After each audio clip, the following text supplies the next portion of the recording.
Учурда Борбордук шайлоо комиссиясына президенттикке ат салышуу ниетин билдирип, арыз тапшыргандардын саны 22ге жетти. Буга чейин КСДПнын саясий кеңешинин жыйыны өтүп, анда быйыл өтүүчү президенттик шайлоого жалгыз талапкер катары Сооронбай Жээнбеков көрсөтүлгөн. 1,5 жылда 2 жолу премьер-министр болгон. Өкмөт башчыга карата аны билгендер кандай баасын беришет жана саясатчы катары кандай көрүшөт? Премьер-министрлик кызматы аркалап келе жаткан Сооронбай мырзаны жакындан билгендер ал жөнүндө кеп баштаганда эле анын 40 жылдан ашык мамлекеттик кызматтарда иштеп, саясий казандын карасын жугузбай келе жатканын дароо белгилешет. Ушундан улам бийликтеги партиянын фаворити катары азыркы премьердин көрсөткөнү жөн жерден эмес дейт академик Абдылдажан Ахматалиев.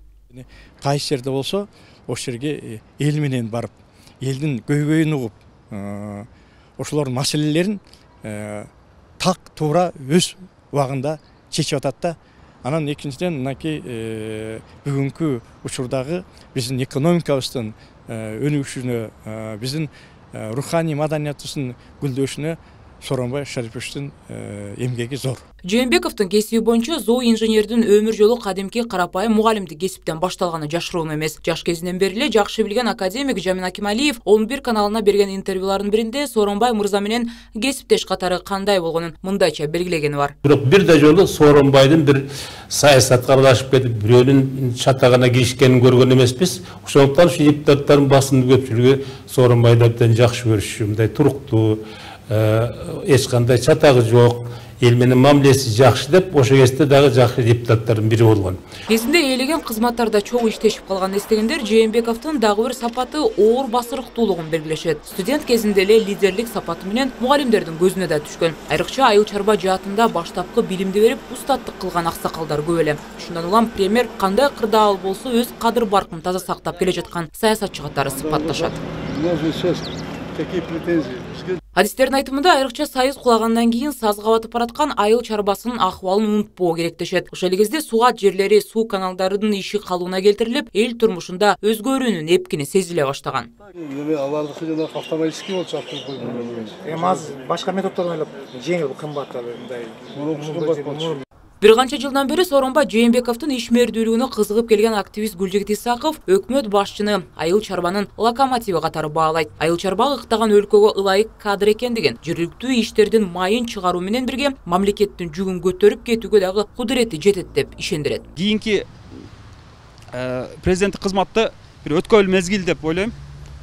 Эски система менен жаңы системаны айкалыштыра ала турган адамдар келиш керек. Мисалы, Сооронбай Шарипович эски системаны көп тепкичтерден басып өткөн киши, эски системаны жакшы билет, кишилерди жакшы билет. Жанына жаңыча ой жүгүрткөн реформатор духу бар жаштарды алып келсе, мисалы, эки жакты салмактап кетсе, мен ойлойм, катализатор болуп берет да, бул өнүгүүбүзгө бир чоң катализатор болуп берет деп ойлойм. Сооронбай Жээнбеков өкмөт башына өткөбөл мезгилдин башына келгени жашыруун эмес. Ички жана тышкы саясий долбоорлор бышып жетиле элек кезде жумушту жемиштүү алып кетүү жоопкерчилигин көтөрүүгө туура келген. Алсак премьер-министр Сооронбай Жээнбеков 2016 жылдын жыйынтыгы боюнча парламентте дагы отчет берип, өлкөнү соңку бир жылдагы жыйынтыгы туурасында экономикалык өсүштү 3,8% түзгөнүн, анын номиналдык көлөмү 458 миллиард сомго жеткенин айткан. Айыл чарбада өсүш болсо 3%, кызмат көрсөтүү тармагында 2,9%, өнөр жайда 5%га чукул, курулушта болсо 7%га жеткени айтылган. Ошондой эле өлкөнүн жалпы экспорту былтыркы жылы 5%дан жогору өскөн. Кыска убакытка карабай жумушка шаар кирип, элге аралашып, тышкы чечимдердин жолун табууга жетишип жатканы коомчулукта айтылып эле келе жатат. Ал эми жыйынтыкты көрбөй туруп, жылуу орундуктарда отуруп сындагандарды активисттер саясаттагы кумарпоздор деп эсептейт. Бийликтин ичиндегилердин да таза болбогондор бар, булгангандар бар. Оппозициянын ичинде дагы көп коррупциялык иштерге аралашып алып, ошол былыктар ачылып калбасын деп эле оппозициялык иш аракет кылып жүргөндөр дагы бар да. Эми телегей тегизмес эч кимдикичи. Анан көрүп келсек, карап келсек, ошол оппозициянын ичинде дагы бул кишини колдобосо дагы жок дегенде бир кемтигин таба албай, унчукпай отуруп калгандар да көп да.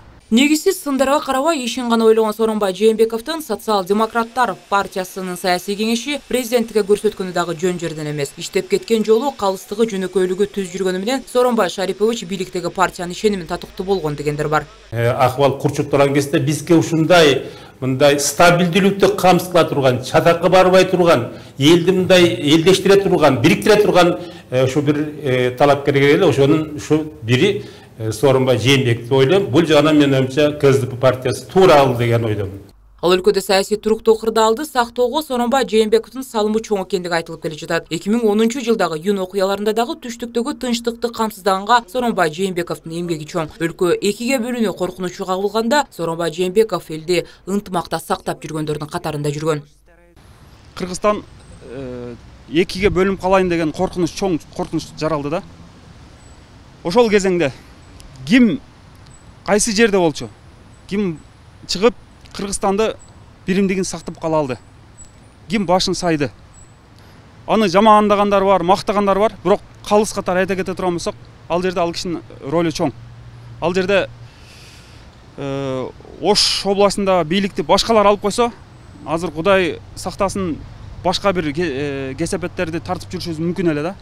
Буга чейинки коомдогу саясий социалдык көйгөйлөргө өлкөнү башкарууга машырган саясатчылардан ар биринин салымы бар. Бирок 20 жылдап чогулган маселени бир өкмөт башчыга кыска убакытта чечимин талап кылуу акылсыздык экендигин айтышкандар жок эмес. Саясий системанын күнөөсүн туруктуу, белгилүү бир убакытка жолго салары дүйнөлүк тажрыйбада деле айтылып келет. Ал эми эртеңки күндүн, келечектин туруктуулугу буга чейинки саясатта калыбынан жазбаган инсандардын колунда экендиги анык.